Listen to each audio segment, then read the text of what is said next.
বাংলাদেশের আদালতের আদেশ, একজন ব্রিটিশ এমপির বিরুদ্ধে ইন্টারপোলের মাধ্যমে রেড নোটিশ। অভিযোগ ক্ষমতার অপব্যবহার ও অবৈধ সুবিধা গ্রহণের। প্রাথমিকভাবে তার সত্যতা প্রমাণ পেয়েছে, সেই মর্মে মামলা করেছে। যুক্তরাজ্যের লেবার পার্টির পার্লামেন্ট সদস্য টিউলিপ সিদ্দিকের বিরুদ্ধে রেড নোটিশ জারির আদেশ দিয়েছেন আদালত। বৃহস্পতিবার ঢাকা মহানগর জ্যেষ্ঠ বিশেষ জজ আদালতের বিচারক মোহাম্মদ সাব্বির ফয়েজ এ আদেশ দেন। আবেদনটি করে দুর্নীতি দমন কমিশন দুদক।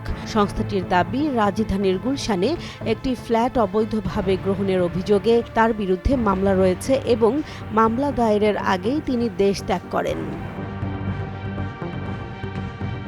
দুদকের ভাষ্য অনুযায়ী তিনি তৎকালীন প্রধানমন্ত্রী শেখ হাসিনার ক্ষমতার প্রভাব ব্যবহার করে রাজুকের এক কর্মকর্তাকে প্রভাবিত করেন এবং অবৈধ সুবিধা নেন।